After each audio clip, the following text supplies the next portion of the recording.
Chilli powder, ಸಖತ್ ಖಾರ ಬಣ್ಣ ಮತ್ತು ರುಚಿ ಆಚಿ ಚಿಲ್ಲಿ ಪೌಡರ್. ಕಾಂಗ್ರೆಸ್ನಲ್ಲಿ ಅಧಿಕಾರ ಹಸ್ತಾಂತರ ವಿಚಾರಕ್ಕೆ ಸಂಬಂಧಪಟ್ಟಂತೆ ಹೈಕಮಾಂಡ್ ನಿರ್ಧಾರವೇ ಅಂತಿಮ.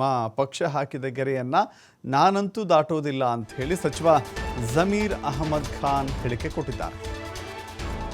ಅಧಿಕಾರ ಹಂಚಿಕೆಯಲ್ಲಿ ಹೈಕಮಾಂಡ್ ತೀರ್ಮಾನವೇ ಅಂತಿಮ ಅಂತ ಹೇಳಿದ್ದಾರೆ.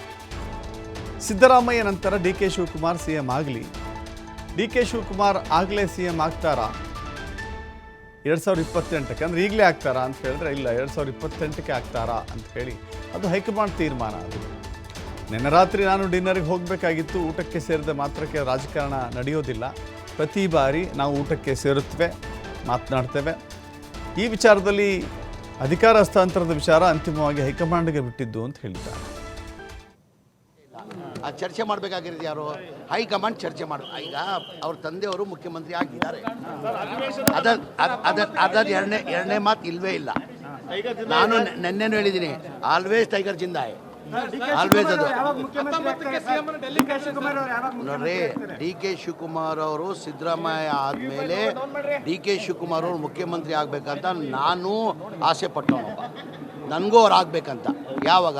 ಸಿದ್ದರಾಮಯ್ಯ ಆದಮೇಲೆ 28ವರೆಗೂ ಸಿದ್ದರಾಮಯ್ಯ ಕುರ್ಚಿಯಲ್ಲಿ ಕೂತಿದ್ದಾರೆ. ಇಲ್ಲ, ಈಗ ಕಾಂಗ್ರೆಸ್ಸಲ್ಲಿ ಯಾವ ಬಣನೂ ಇಲ್ಲ, ಏನು ಬಣಲ್ಲ. ಕಾಂಗ್ರೆಸ್ಸಲ್ಲಿ ಇದ್ದವರು 140 ಜನನು ಹೈಕಮಾಂಡ್ ಕಾಂಗ್ರೆಸ್ ಬಣ. ಏನೇನು ಚರ್ಚೆ ಇಲ್ಲ. ಆ ಚರ್ಚೆ ಮಾಡಬೇಕಾಗಿರೋದು ಯಾರು? ಹೈಕಮಾಂಡ್ ಚರ್ಚೆ ಮಾಡ. ಈಗ ಅವ್ರ ತಂದೆಯವರು ಮುಖ್ಯಮಂತ್ರಿ ಆಗಿದ್ದಾರೆ. ಅದ ಎರಡನೇ ಮಾತು ಇಲ್ವೇ ಇಲ್ಲ. ನಾನು ನೆನ್ನೆನೂ ಹೇಳಿದ್ದೀನಿ, ಆಲ್ವೇಸ್ ಟೈಗರ್ ಜಿಂದಾಯ್, ಆಲ್ವೇಸ್. ಅದು ನೋಡ್ರಿ, ಡಿ.ಕೆ. ಶಿವಕುಮಾರ್ ಅವರು ಇದೊಂದು ರೀತಿಯ ಬ್ಯಾಲೆನ್ಸ್ಡ್ ಸ್ಟೇಟ್ಮೆಂಟನ್ನು ಕೊಟ್ಟಿದ್ದಾರೆ ಜಮೀರ್ ಅಹಮದ್ ಖಾನ್. ಟೈಗರ್ ಜಿಂದಾಯ್ ಅಂತ ಹೇಳಿದರೆ ಅದು ಮುಖ್ಯಮಂತ್ರಿ ಸಿದ್ದರಾಮಯ್ಯ ಅವರನ್ನು ರೀತಿಯಲ್ಲಿ ಮಾತನಾಡ್ತಾ ಇದ್ದಾರೆ. ಮುಖ್ಯಮಂತ್ರಿ ಸಿದ್ದರಾಮಯ್ಯ ಕುರಿತಾಗಿಯೇ ಮಾತನಾಡ್ತಾ ಇದ್ದಾರೆ. ಮುಖ್ಯಮಂತ್ರಿಗಳು ಸಿದ್ದರಾಮಯ್ಯ ಅವರು ಪೂರ್ಣಾವಧಿಯನ್ನು ಪೂರೈಸ್ತಾರೆ ಅನ್ನೋದನ್ನು ಇನ್ನೊಂದು ಅರ್ಥದಲ್ಲಿ ಹೇಳ್ತಾ ಇದ್ದಾರೆ. ಇನ್ನೊಂದು ಅರ್ಥದಲ್ಲಿ ಅದನ್ನು ಸ್ಪಷ್ಟವಾಗಿ ಹೇಳ್ತಾ ಇದ್ದಾರೆ.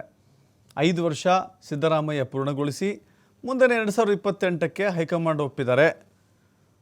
ಡಿ.ಕೆ. ಶಿವಕುಮಾರ್ ಸಿಎಂ ಆಗಬಹುದು. ನಮಗೂ ಕೂಡ ಅವರನ್ನು ಮುಖ್ಯಮಂತ್ರಿಯಾಗಿ ನೋಡುವಂಥ ಆಸೆ ಇದೆ. ಬಟ್ ಈಗಲ್ಲ, 2028ಕ್ಕೆ ಅಂತ ಹೇಳುವ ಮೂಲಕ ಸಿದ್ದರಾಮಯ್ಯ ಅವರ ತಂಡದ ಅನೇಕ ಸದಸ್ಯರು ಮಾತನಾಡುವ ಅದೇ ಮಾತನ್ನು ಮತ್ತೊಮ್ಮೆ ಪುನರುಚ್ಚಾರ ಮಾಡಿದ್ದಾರೆ ಜಮೀರ್ ಅಹಮದ್.